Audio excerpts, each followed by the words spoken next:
Hi there, I'm Sarah Zarella, a portrait and wedding photographer and your host for Wedding Secrets Unveiled. This is a podcast where we cut through the complexity of wedding planning, leaving you with everything you need to know direct from the industry experts. If you want to simplify your wedding planning, while having fun, of course, you came to the right place. Join me while I guide you through your planning, starting from your engagement to your big day where you say, I do. After photographing for the past 18 years, I am sharing with you tips and tricks to cut through the excess noise because I believe from the moment you said yes, your planning experience should be a magical time in your life. Here you'll find episodes that are fun, stress-free, and straight to the point, with a fresh, honest take about the reality of what you really need to know about planning your perfect day. Let's dive in.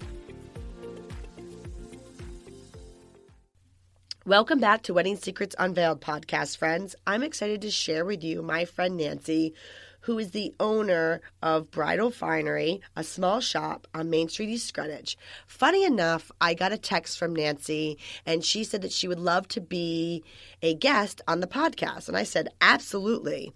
What Nancy does is a very unique service that a lot of our listeners may not even know exist. And if you do, it's a game changer. She actually works with garments, and she's been working with garments for over 25 years. So she's the master of how fabrics lay and how they present themselves. So she could do everything from custom pieces on your wedding day to treating and steaming and pressing your garments the day of your wedding day, to circling all the way back around to creating heirloom pieces with your garments after your wedding day. So I'm really excited to introduce you to Nancy. I want you guys to sit back, listen to our conversation, and learn a little bit about her very niche market. In fact, we kind of joked around when we were preparing for the show that what she does is actually the name of the show. She kind of unveils and works behind the scenes with garments. So with that said, let me introduce you to Nancy. Hello, Nancy. Thank you for having me. Absolutely. So Nancy, I don't think I did it justice introducing you. So I would love for you to explain to our listeners a little bit about what you do, who you serve, and what you do in your business. Okay. So I'm Nancy Spirito. As Sarah said, I own Bridal Finery. I do have the shop located on Main Street in East Greenwich. And my business is basically made up of three components. I started out in the industry many years ago, actually making wedding dresses.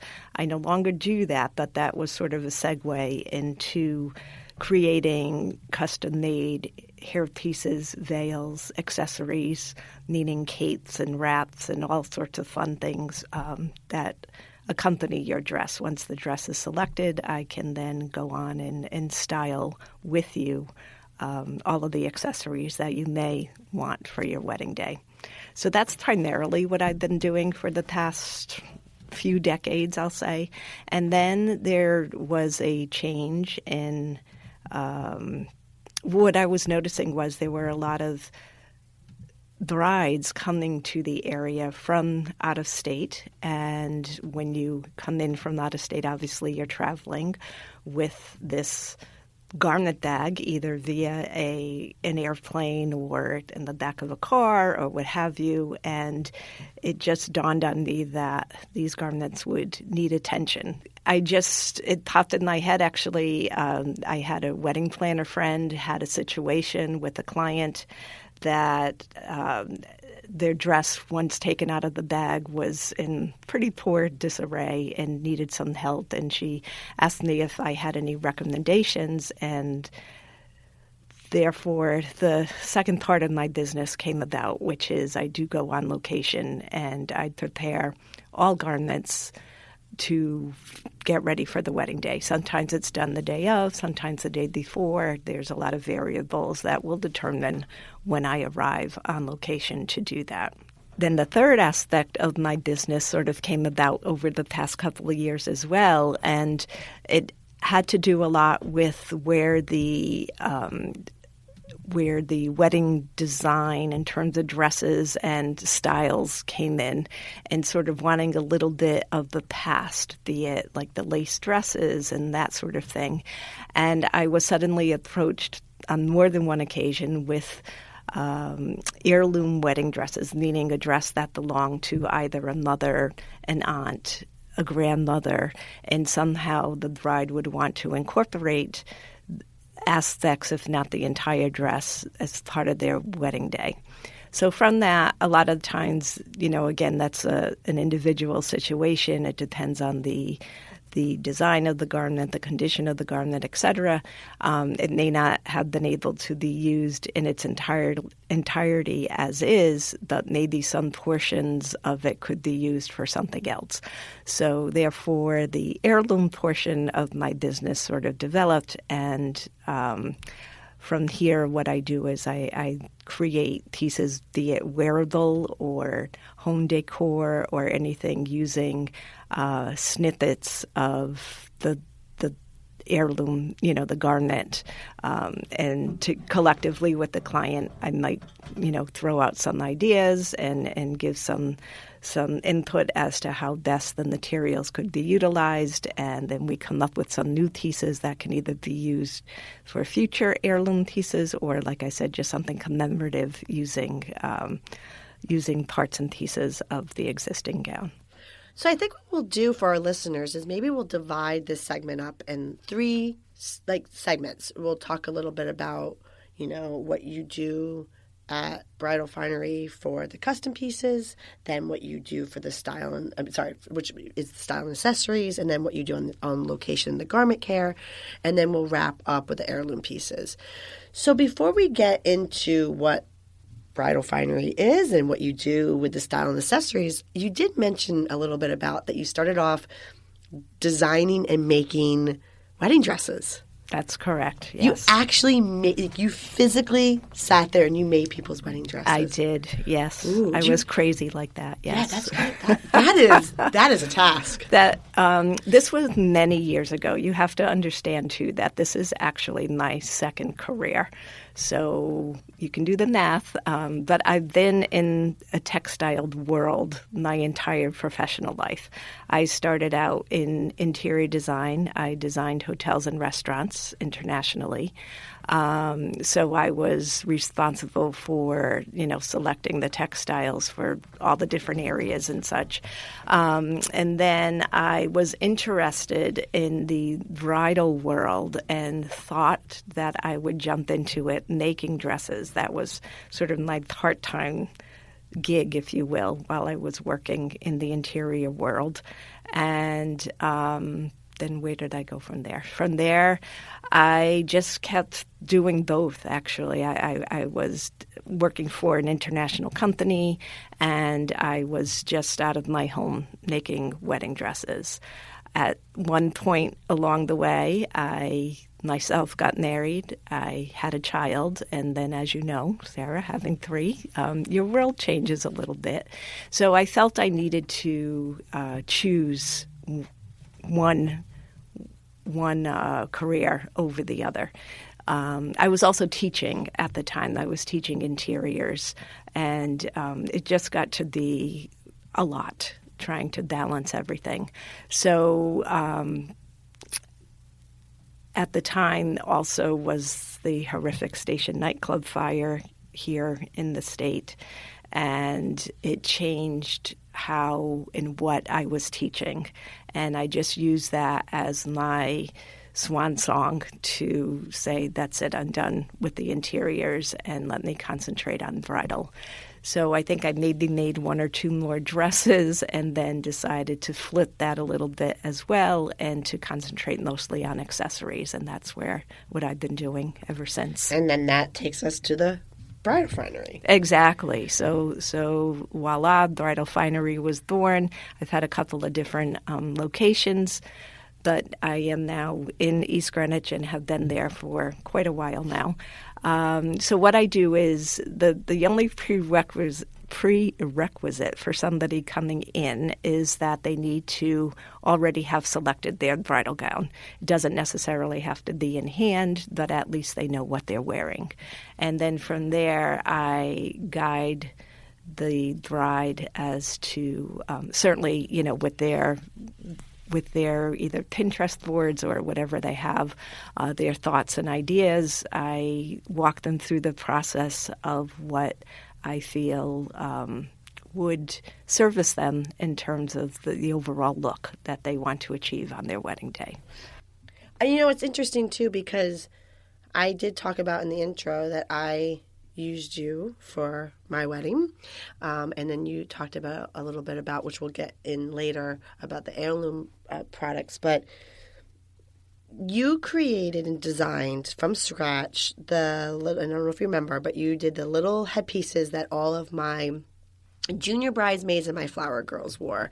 And we had an extra piece. I think that you just created an extra piece just to have, or we ended up having an extra piece. So anyway, the point is I have one of those pieces, and it's something that I put on the head of my two little girls when I did her newborn both their newborn photos. So because it was sentimental to me to have a piece that was worn at my wedding and then have them wear in their little newborn photos. So I still have it. So I don't know. One day maybe I'll just.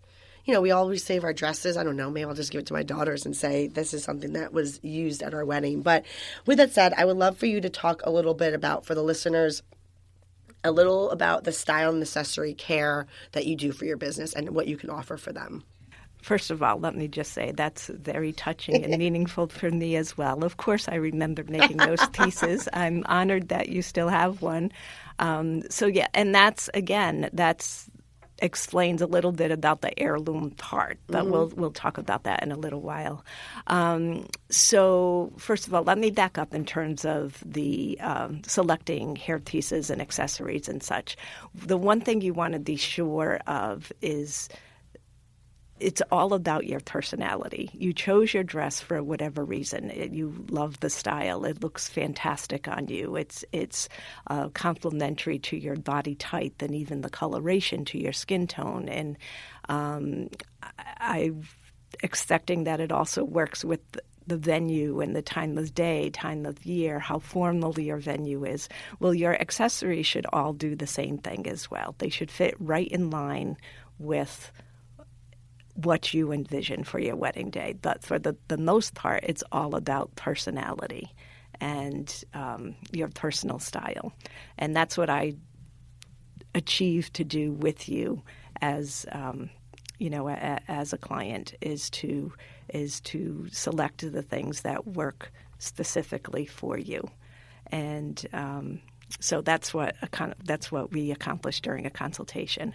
Also, I have many pieces, ready-made pieces in my studio that meet certain price points. I custom make as well, or I do something in between and take a piece and sort of tweak it if you want something that's a little bit longer. Say if there's a strand of jewels and it's not quite long enough, you have a lot of hair and your hairstyle is going to be very intricate, I can add on. Or if there's something that maybe off the shelf is just rhinestones and maybe we feel it's best if we add some pearls, I can go ahead and do that as well. So there's lots of semi-custom capabilities as well as fully custom pieces. So for our listeners, basically, if they're at the point right now where down the pipeline, they have their wedding date set, they have their dress picked, they really now can start with you. Absolutely.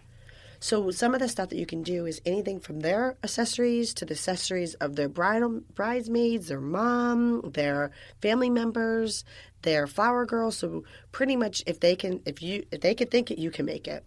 Correct. And again, I also have ready-made pieces that I offer. So I have some retail product as well. Oh, that's nice. So they can go into your shop and they Absolutely, can... yes. Yeah, yes. I do remember doing that. I remember going in and then just seeing some pieces, but you ultimately created a piece for me. Tell me a little bit about why they would want to go to someone like yourself than just go somewhere right on the internet, because I would think that it's a lot to do with, like, do they have a unique piece? It's theirs. But at the same time, I'm sure people are worried about price points. When they hear custom, they automatically think it's so expensive. But I can tell you personally, it was not. That's correct. Again, I try to back into it a little bit if the client has a certain, because they all have budgets. Right. So what I find is that they've not necessarily allotted a budget separately for their accessories from the dress. So that's sort of an interesting find that is typical. But I will come right out and ask, like, where do they want to be price point wise? Now, if it's ridiculously low, of course, you're going to get what you pay for, be it that you're buying it online through a retailer, through an Etsy shop. There's no question that there's a direct correlation between pricing and quality. But, for some clients, quality may not be their main focus. They might just want the look. So, within reason, I can work within that as well. And that's what led me to you. There was a certain look. So what happened is I obviously went right online, went in the shops, and it just wasn't finding what I wanted, and then that brought me to you, and there was just a certain look, and you did it, and it was very reasonably priced. Because I just think that a lot of people when they hear custom, they think it's going to be this outrageous amount of money. And I agree with you, and I think people are pleasantly surprised. Now, again, if somebody wants something for $150, but yet the look that they're showing me is much more than that. Well, something has to give there. So either it's the quality of the work or the quality of the materials. But I try very hard to find suitable findings and products to start with that will give us the same look without compromising the budget at all. Nancy, what's some trends that you're seeing right now that people are doing with the bridal look? Well, certainly I do need to follow what's happening with the dresses and even just fashion in general. The layered look with the delicate, chains and such around the neck for the hair pieces. There's still that very romantic, like wanting to do updos or a partial updo where there's a lot of texture in the hair. So there needs to be some sort of just accessory piece of, be it pearls and jewels or what have you, tiny bit of color. Some blushes and pinks are mixed in a lot, a little bit of greens. And certainly there's that bride that wants her something blue to be some kind of jewel in her hair. Oh, interesting. Yeah. I actually had a very fun project about a month and a half ago. It was by default, I'll admit. Somebody had contacted a vendor online to create something well over a year ago. And about 6 weeks before the wedding, the vendor bowed out and said that they couldn't do it. So my name came up, and what the bride wanted, she has a collection of sea glass, and she wanted a hairpiece and a belt made from pieces of sea glass that she had collected. And so we corresponded back and forth via text and photograph and phone call, and I was able to put together what she wanted. And I have to say, cool. It's very cool, and she wore it very well. It was beautiful, absolutely. Do you have beautiful. a picture of that? I have an informal. I'm waiting for the photographers. Well, maybe if by the time I could put together the show notes, maybe if you get that picture, you can share it with me, and I could put it on your show notes so our listeners can see this custom piece that you created. It'll give me some reason to track it down. Yes. Thank you. So, Nancy, what's a tip that you can give our listeners to about when a bride is looking for like a hairpiece for herself? The biggest tip I would say, again, I've already mentioned it's all about personality and your personal style. But certainly you need to consider your hairstyle as well, and also the type of makeup you're going for. Are you going very dramatic, or are you keeping it sort of more earthy, low-key, subtle? But the biggest thing with all of those factors combined is proportion. What you need to do is to be sure that everything is kept in proportion. And by that, I mean, where do you want the eye to go? In my opinion, we want to look at your face, the bride. We want to see Sarah and those gorgeous eyes and all of that. And then secondly, you notice the dress. And then all the other accessories kind of fall into line. That's sort of my philosophy of how I approach accessorizing someone or even something. Again, I think it goes back to my architectural interior design. It's constantly a balance of proportion and fit. And I suggest the same thing. So, for example, if you insist on wearing a big earring, you may not want a huge piece on your head, particularly if you're petite in size and nature. So, stature works, in this department as well, so to speak. And it's all about just having the right proportion. Has a lot to do if you just think quickly about wearing eyeglasses or wearing a hat. How many times do you hear people say, "Oh, I can't wear hats"? The thing is, you can wear each of those things. You just have to find the one that works best for you. And it's the same thing with hair pieces, accessories, and veils. So I think the takeaway here is that if we have a bride who's listening, she has to find her dress, come on into your shop. You have a retail shop, and then you can also create a custom piece for her, and then you'll step her through. Maybe there's things that she doesn't even know she needs, but you can help her figure it out. Correct. Yeah. Awesome. Well, Nancy, we're going to take a break, but when we get back, I would love to talk about the other two parts of your business. I appreciate you being here. And hey, if you like what you're hearing, I encourage you to check out our website at sarahzarella.com. And don't forget, you can actually subscribe to this podcast wherever you're listening so you never miss an episode. And I would so appreciate if you left a fabulous review on Apple Podcast. Even better, share it with a friend. It's a great way to show your support. And now, let's get back to the episode. Well, welcome back, podcast friends. I'm here with Nancy. So, Nancy, can you tell our listeners a little bit about the portion of your business with the garment care, and how did that come about? Absolutely. Came about by default, I'll say. Again, I received a call from a wedding planner friend. She was having a client fly in from, I believe this one was Texas. Luckily, she had arrived a few days before the wedding, only to find that when she literally unzipped her garment bag, her ball gown was rather crushed, I'll say, and didn't know what to do or where to turn. So my friend called me and asked if I had any suggestions. I so happened to have a couple of commercial steamers and said, well, what's your time frame? Whatever. We worked it out. I went on location and decided, this can't be the only person that this has happened to.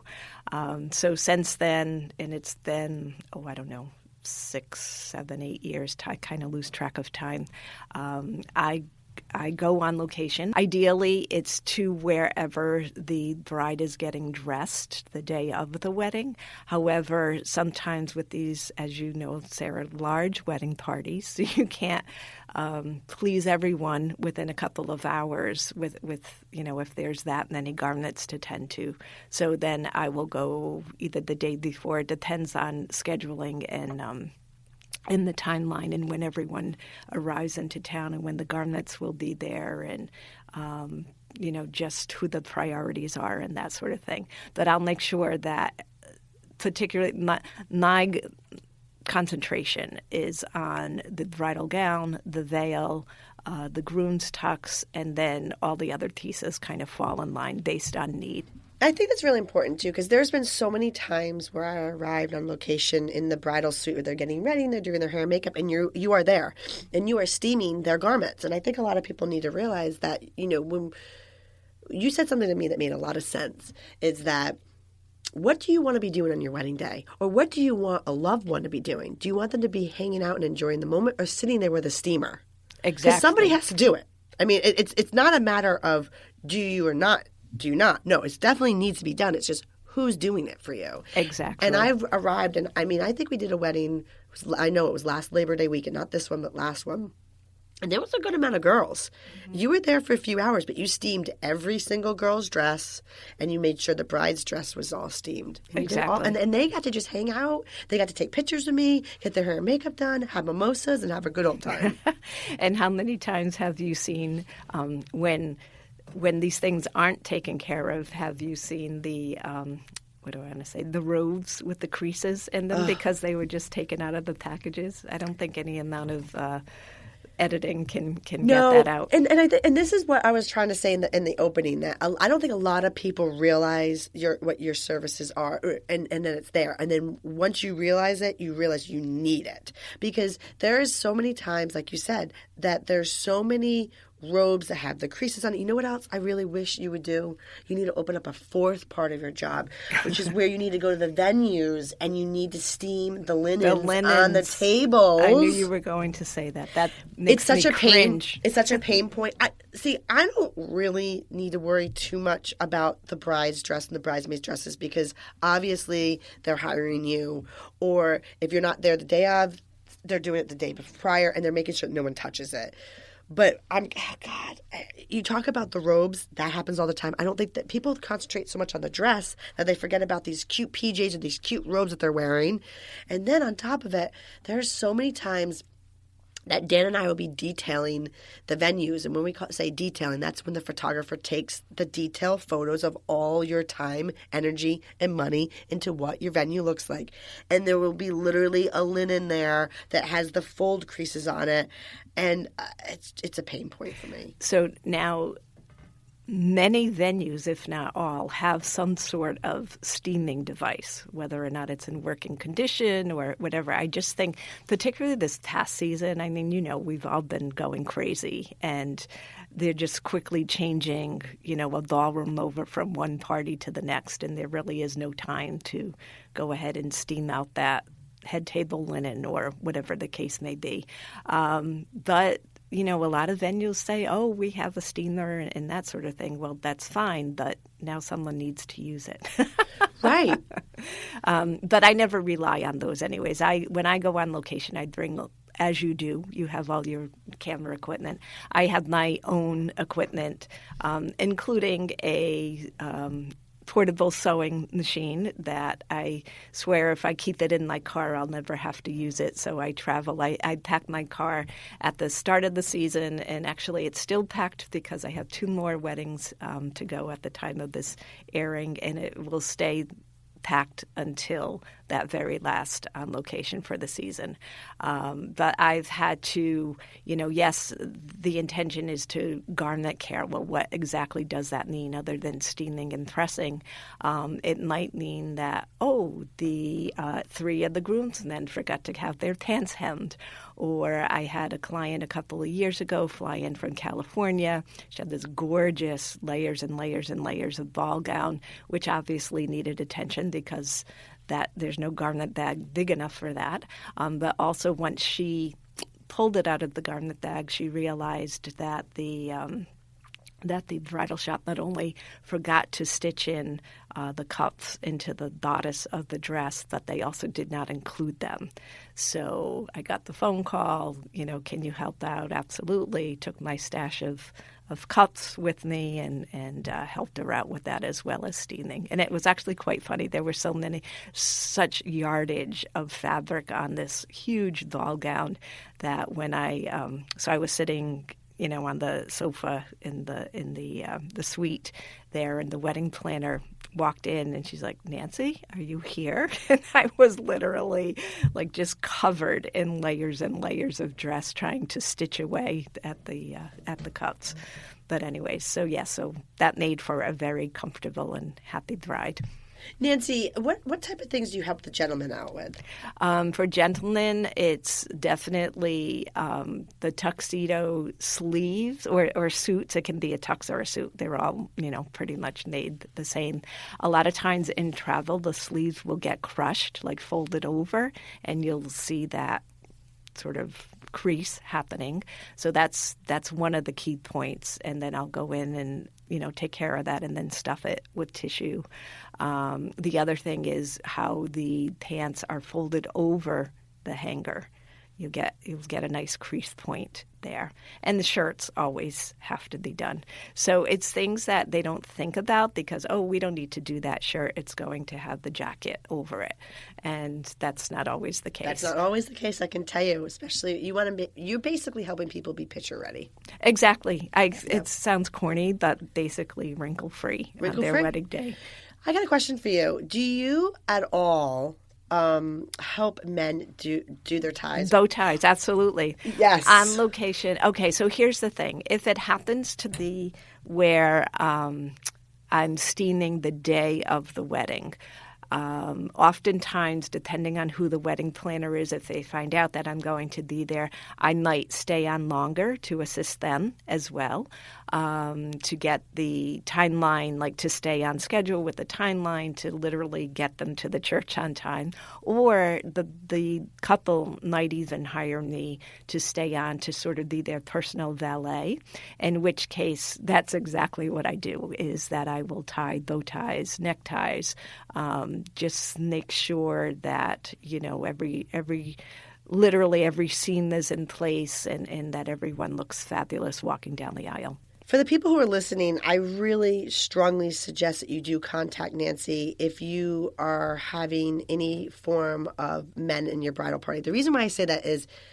there is, I would say, not even kidding, 90% of our weddings, there's always somebody on the male side that does not know how to tie a tie or do their bow tie or even put their lapel on.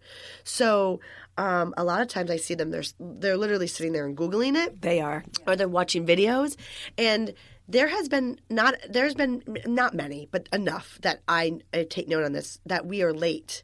Men are late because they are trying to learn the day of. And it does take some time to learn. Sure. So, I mean, if someone's listening and you do have people in your bridal party, it's worth a phone call at least to see, what you could do and help them the day of. I mean, like you said, sometimes, your time, you can't put any value on it. Your time is your memories, and that day you just want to be enjoying yourself versus watching a YouTube video. Exactly. That's a very good point. And I've had that happen the last 3 weddings that I happened to walk into. And in one of them, the groom was so stressed out. I mean, the color of his skin changed because he was getting so nervous that he really thought somebody in his party could help him out and tie the tie. And I just happened to walk in for another reason, actually, and he just pleaded with me, "Can you help me?" Whatever. So yes, it is important, and if if it is nothing else, I'm going to use Sarah's words, and nothing else, the takeaway would be is to prepare for that, like practice a few times if you don't want to have somebody there. The other thing I wanted to say, kind of based on something that Sarah had mentioned earlier, is. Yes, I get so many people saying, we decided we're going to bring our own steamers and that sort of thing. That's all well and good, but a couple of things. Steamers do spit water, even commercial ones do, and your fabrics may not react to that very well. So you need to know what to do with with spitting water or clogging in the steamer or whatever. You need to, be aware that some can't even be steamed. They might need to be pressed. You mentioned that, and that brings up a good point, because being on the photography end, when you are in the room and girls are getting ready, I don't think that a lot of people realize that everything's happening so quickly because we have a ceremony to get to. So if I've seen this so many times where the ladies will steam their own garments and the water does get on it. And yes, eventually it will dry, but not in time for what I need to do, which is taking the photos, which is happening right then, right there. So now we have this big water stain. Exactly, yes. So, again, it just comes back down to just being prepared, and sometimes just having someone that understands garments and what they need right on site. It's a huge benefit. Is there any tips that you can give to our listeners that they should ask for the bridal shop to help them with assisting them from? Whether it's the bridal shop and or if you're going to a different seamstress to have the work done in terms of your alterations, ask if they can stuff, if you will, your dress with like a cardboard bodice. I'm sure you've seen that before. Dry cleaners have them as well. And then if not, Or if so, in addition to, there's all kinds of stuffing that can be done with regular tissue paper, but just like mounds of it to sort of make the shape of the body. That helps out tremendously for traveling from point A to point B. It may not so much help the skirt portion of your dress, be it a straight skirt or a ball gown or anything in between, but at least it will help the bodice to maintain its shape. And not, get as crushed. I have a couple as things it I want would to talk if about with you didn't Nancy have about a that. form or stuffing in there. So, Nancy, you mentioned about having them have their bridal shop stuff the bodice. I got to share something with you. It's such a pain point for me. The picture that every bride wants of her dress on the hanger. I've been doing this for 18 years. I struggle with this picture still to this day because nothing makes that dress, in my mind, look as beautiful as it does on her. Of course. So a lot of these times when you just talked about the tip for our listeners is to have their bridal shop give them the bust that they can travel with. First and foremost, I show up and it's there. I have to take that bust out because you can't have a picture with a bust. But then when you take it out, the reason why it's there is it's supposed to hold the garment in. And all of a sudden then the fabric just like sinks in. So like sometimes I'm messing around with a tissue paper to try to fill in the ladies, but I could just never – I guess it's such a struggle for me. I can never get those pictures still to this day look as beautiful as I want them to look.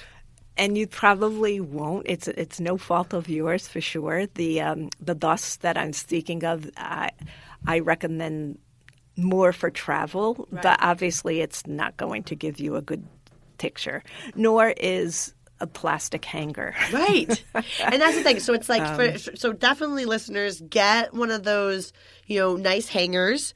But also too, like you said, I mean, you keep the bust in there for travel, but you have to take it out for the pictures. But I don't think that people realize is that when you take it out for the pictures, your dress does not lay the way it does when it's on you. No, it definitely won't because it's first of all, it should be altered to fit your form. It should be form fitted, and you remove that cardboard or you don't have a body in it, and chances are the fabric, it's fabric, even if it has boning or any kind of structure built in. It's when, for your shot, Sarah, it's when you need those annoying ribbon straps inside that are there just to hold the garment onto the hanger, and they serve no other purpose.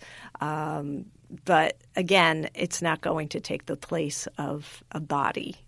Absolutely. I'm glad you brought up the ribbons. So on my Instagram feed, I always try to give my followers tips. And I constantly am posting this one small tip. I'm going to say it today. Constantly. I'll post it maybe every 6 weeks just to throw it out there. Please bring a pair of scissors the day you're getting married for 3 reasons. 1, to cut those ribbons out of your sides. And 2, the veil always has a ribbon on it because it usually has a tag or that there's Nancy, you might know, why is the ribbon always on the veil? Is it the way it hangs on the hanger? It's sometimes used as a hanging device. Oftentimes it's the label though of the manufacturer. That's what it is. So that needs to be cut, and you can't rip it, and you can't use your teeth. And so a lot of times they're calling down to the front desk to get a pair of scissors. Honestly, I carry a pair of scissors, but I just say, please have it. And the other thing is, believe it or not, you talk about taking care of the garments. I mean, there's a lot of times on site, you put it on, and there's a piece of fabric or just something. Threads hanging right. On tulle dresses. I can't tell you how many times one of the layers is inevitably uneven. So I'm in there a lot. I'm laughing to myself because scissors and lint rollers are the things I stock up on every year. Yes. And my car is always loaded with both because I'm constantly leaving them for the wedding party. I do laugh because, we're all about, getting the emergency kits for the brides and like the hangover remedies and the Tylenol and all that stuff. But we forget the basics. So if you're listening, scissors and a lint roller. Mm-hmm. Absolutely. And then I'm also going to add, I oftentimes, particularly for bridesmaids' dresses, cut out those annoying ribbons. But then what I'll do is I'll actually safety pin them back in place so we can use them to hang the dresses so that they're ready to go until they're worn. But then they just unpin, you know what I'm saying? Yes. And then they just unpin them, and what they do with them at the end of the night is not under my contract. So, Nancy, before we get into the third component of your business, which actually, funny enough, I didn't even know you did until we started talking. Okay. I didn't know until we started talking a few weeks ago. I mean, I knew you did number 1 and number 2, but I didn't know about number 3. But can you tell us a little bit about pricing with the garment and on-site care, and how does that work a little bit? Sure. It's all based on the number of garments and also the design and the fabrics of each of the garments, and also the condition. Now, granted, we don't know exactly what the condition will be until all of us arrive on site, but I sort of have an idea based on, again, if it's a ball gown that's being sort of, neatly as possible put into a zippered garment bag. Those bags are only so large, so chances are there's a good amount of work that needs to be done to the skirt portion of it. Each quote is individual based on the needs. It depends on where I'm going. If I'm going, the day before, if I have limited number of hours, the day of, I certainly let you know everything up front. Again, I take everything with me in terms of equipment. I am insured as well. So it all varies depending on what you need to have done. So it's worth just a phone call. Absolutely. Absolutely it is. So now this is the exciting part for me, because Okay. I know about everything you already talked about because I used you for my services, but I did not know about the heirloom pieces. So tell me a little bit about this portion of your business. So this is something that I've toyed around with for, I'll let you know. It's 25 years this year for me for Bridal Finery. So again, you can figure out the math there.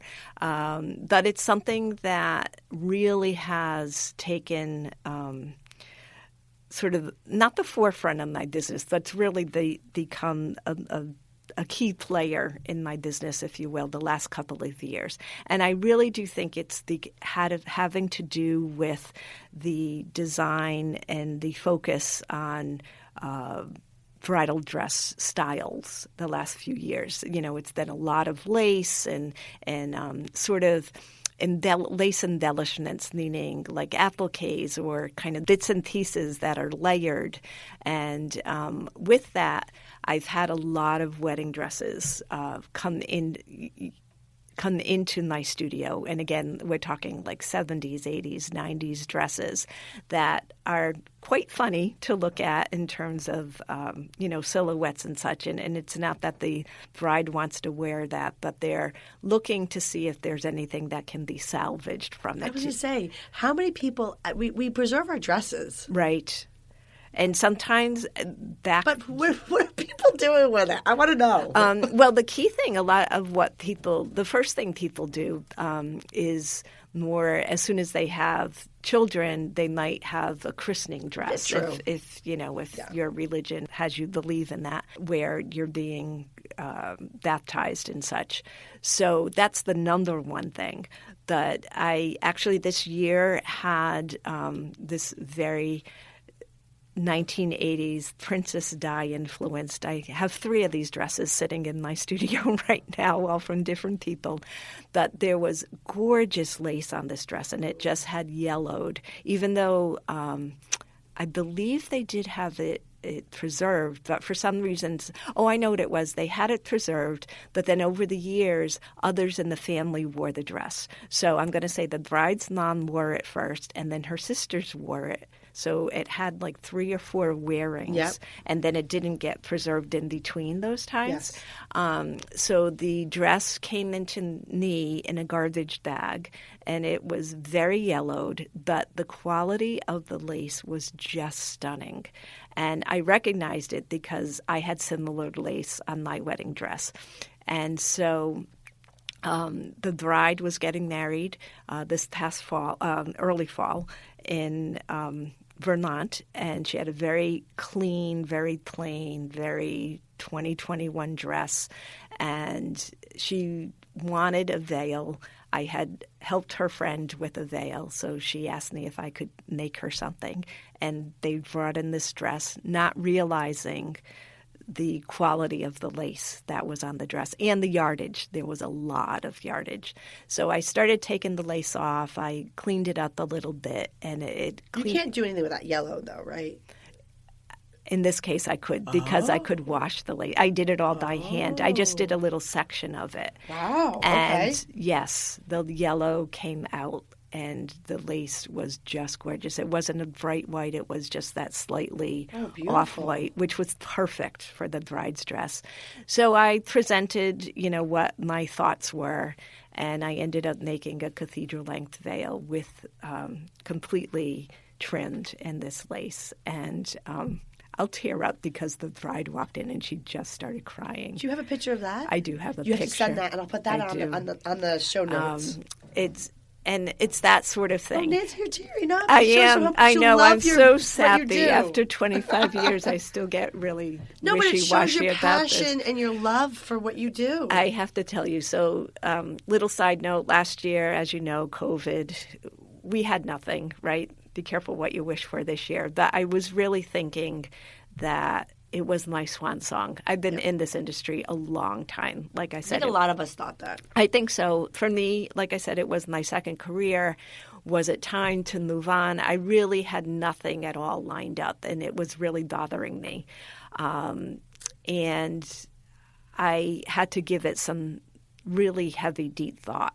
And then I said, you know what, I'm not ready to give this up yet, because then I would get that occasional call of, can you help me with this? Can you, what would you suggest doing for that? And I just got so emotionally tied into it again. And it's true. I do. I add it. When I get caught up with my clients, I do get quite emotional about it. No, clearly it wasn't time for you to go, because you have a lot more to give. Your talent's a lot more there. Oh, you're kind. I'm serious. And your love is there. Look at it. You were tearing up. And I was tearing up, and the thing is, I since have gotten a message from the mom just thanking me, because now she has some nieces that are looking not only to wear her daughter's veil, but what their aunts. There's still sisters. So much more on this dress that I can sort of extract from, because they were ready to throw it out, and I'm like, absolutely not. Do not throw out this dress. So that's just one example. I have a few more sitting in my studio. I have a client who is getting married in the spring. It's a destination wedding. She has her mom's dress, which has some lovely pearls on it. I'm going to say that's the only thing lovely about the dress, that she agrees with me. So I'm taking the pearls and I'm making bracelets.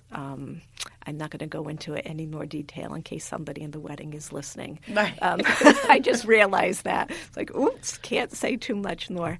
So, you never know what the takeaway is, as far as what can be done with the dress, whether it's for the wedding or, there's another one I'll just say quickly. I'm making holiday Christmas stockings using some of the embroidery on the dress. So it can be a home decor item as well. I really wish that, I don't know if you were doing this when I got married, but I really wish I knew, because what's funny is that my mom, when I got married, she pulled out her dress, but her dress was not preserved correctly, so it's all yellow. But I wish it was preserved, because I probably would have done something with her dress. Meaning I probably would have ended up wearing it somehow, because the neckline was a very unique boat. There's the neckline on her dress is something that hasn't came back yet in fashion, but it's right there. But I would have done something with it. But anyway. May I digress over there. But I wish I knew, because those headpieces that you made for me, for my little junior bridesmaids and my flower girls, I would have loved something from her dress, and I bet you would have been able to find something great, because there were some lace components on there too. You still have two little girls, Sarah. True story. So, now, because I think about that. I'm going to probably have to tell my mom I'm going to grab her dress and hold on to it, because you never know what the world will be like when they get married, and what they can do with their garments. Because, like you said, garments are great, especially. And then also, too, I was thinking to myself, funny story is, I mean, so my dress was this beautiful Italian lace dress, and it's sitting in a preserve box, but I don't even know why I preserved it, because I fell in mud the night of my wedding. So the entire front of my dress has mud, and I got it professionally clean, but you can't get that type of that. It's mud is tough. No, so I don't know. I wonder what this thing's going to look like one day when I pull it out. It will be fun to watch and see. At least the backside might not have mud on it. Right. And I had real buttons on my dress, so maybe my little girls could do something with it. It's the little elements, like on this. On the one I mentioned with the pearls, the dress, I'll honestly say, is nothing special. The fabric is like some kind of stretch Kiana or something or other. But the pearls, granted they're not real cultured pearls, but they're very nice glass pearl beads. And a lot of times these days you get plastic beads. Yes. So it's, in the lace that I mentioned before, it was a really beautiful quality Alençon, corded lace. So you can definitely pull some quality elements off of these dresses and do something completely different with. You mentioned something to me a little bit about some holiday stockings. May you digress on that? So, again, for those pieces that have yellowed or stained and maybe the fabric's not any good, but maybe there's some sort of embellishment on it, be it an applique or lace, or I have one dress that I'm working with right now. It has some embroidered panels on it. So it's, tone on tone. It's a sort of a white matte satin with embroidery on it. It is very bridal-y looking, but what I explained to my client is that if we separate that and we kind of mix it up with some other fabrics, and so I have some wools that I'm looking at and to use for the stocking itself, and then we're going to do that cuff out of the embroidered wedding dress. And another idea I have for her, and we're kind of looking at the fabrics right now, is to make, I don't want to say patchwork and make it seem kind of quilty-like, but to do integrate different fabrics and make like a scarf, so something that she can use on a regular basis. Pretty. So it's not just, whites and very bridal-y looking. I'm looking for the right fabrics to mix in so that they all sort of coordinate and work together. So the people who are listening, maybe if they do have their mom's dress hanging around, or their grandmothers or loved ones, and they're getting married, or they just already got married, maybe just taking the garment to you. There's things you can come up with to tell them that they may have not even thought they could do with it. Absolutely. And again, I'd like to take into consider the client's personality, or who the recipient of this like might be, and take if it's a home decor item, take in their lifestyle, tastes, and are you modern? Are you I don't know, eclectic, or whatever the case may be, just so that it's a usable piece and not just something else that's sitting in a box somewhere, because that's not doing the usable heirloom idea any good. Speaking of a box, I actually have another funny situation that happened a few years back. I was on location to garment care. There was a lot of tension in the room for various reasons, and I was trying to carve a spot out within the suite that I could work in. And on a table, I noticed a box that had been yellowed. It had little blue posy flowers on it, and I recognized it only because my own wedding invitations came in the exact same size and printed box. So it sort of piqued my curiosity, because I knew that it wasn't new. Whatever was in it was not new. It was something that either had been handed down, or it was being carried there to this suite for a reason. So I go about my business, and the tension doesn't let up. And there's all sorts of lists of things to do being sort of yelled out in the room. Well, we still have to do this, and we still have to do that. And it's mentioned about the box. And the mom of the bride is trying to play it down a little bit, because I can tell she's just so stressed out. She doesn't know what to do. So at one point, when I was almost done with my work, I went up to her and just asked if I could ask what was in the box and I told her the reason why. I also have a box like that. And she explained that it was a hair piece of her sister who had passed away.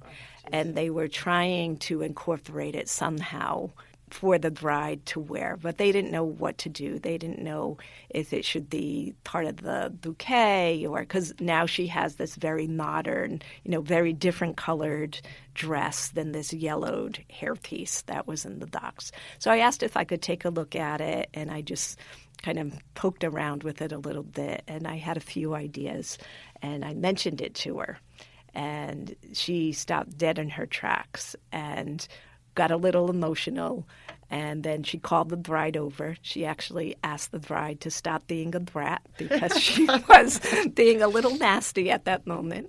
And she's like, listen, Nancy has some ideas, and I think you should listen.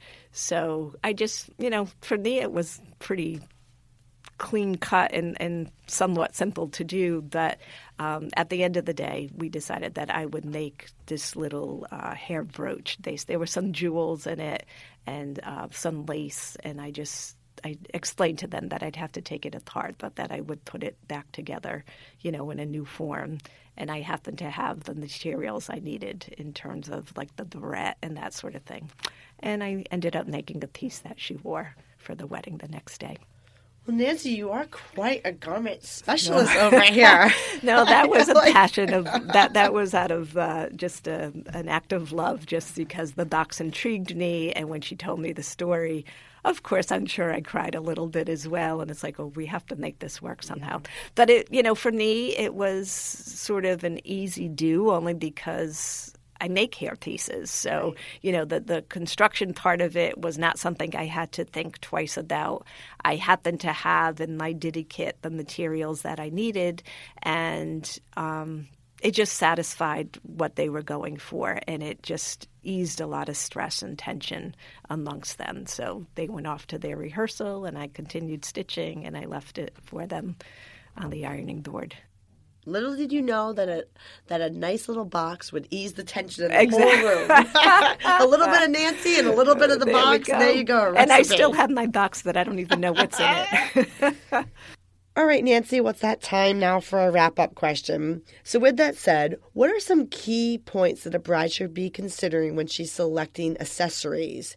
And is she really only limited to what she has available for her at the shop where she purchases her gown?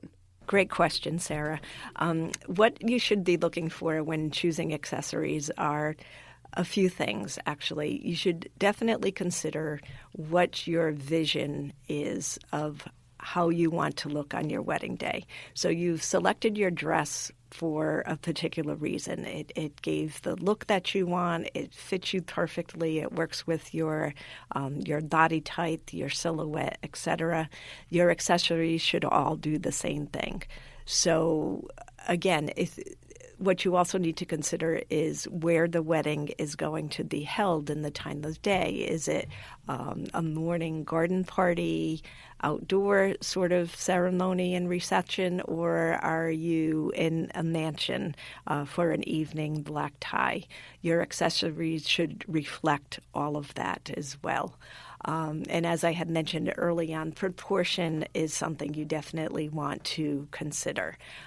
You don't want one part of your look overwhelming another, and you don't want the dress and the accessories wearing you. You want to be wearing them. We want to look at you and say, oh, wow, look at Sarah. She's so beautiful. Oh, look at that dress. And then, like I said, notice everything else. As far as where to get the accessories, certainly it's helpful to try things on the day that you've purchased your dress or once you've decided which dress you're going to purchase. But you're not obligated to buy everything that day. It is a bit overwhelming choosing the dress. And then when you find that one, it is a bit of a relief that there's a lot going on, particularly if you have, a whole wedding party with you or just a dear friend or your mom. That's a huge accomplishment to choose the dress. So don't feel that you have to choose the rest of the pieces as well on that day. You can search out either myself or somebody like me that deals specifically with accessories, and then that's the next step of finalizing your look. So thank you, Nancy, so very much for joining me on this week's episode of Wedding Secrets Unveiled. You helped our listeners become one step closer to their journey of a stress-free wedding planning. Can you tell them where they can find you? Absolutely. I'm old school in the sense that the best way to contact me is to call me. You can reach me at 401-965-6556. I do have a website. It's www.bridalfinery.com. You can reach out to me via email at nancy@bridalfinery.com. What else do I have here? Instagram. I'm on Instagram as well. All the typical things. But yeah, just give me a call and I can walk you through the process. We can talk about whatever your needs are or the needs of your wedding party and go from there. Love to hear from you. And then what I'll do, Nancy, for our listeners is I'll put Bridal Finery's information on our episode show notes, along with those pictures you have to send me. Perfect. Now. Thank you. And then that way they can find those show notes on our blog and visit our webpage at sarahzarella.com/podcast. Well, thank you, Nancy, for joining us. My pleasure. This was so much fun. Thank you, Sarah. Thank you for listening to Wedding Secrets Unveiled. I appreciate you being here. And hey, if you enjoyed this episode, I want to tell you something. I encourage you to check out our website at sarahzarella.com. We love photographing while having fun, of course. Check out our podcast page on our website for our show notes along with upcoming episodes with your local wedding experts. Listen in as we help you plan your epic event. And don't forget that you can actually subscribe to this podcast wherever you are listening so you never miss an episode. I would so appreciate if you left a review for us on Apple Podcasts. Even better, share it with a friend. It's a great way to show your support and let us know what you think. If you know any wedding experts that would like to be a guest, we have a link directly on our website where they can let us know. Thank you for listening.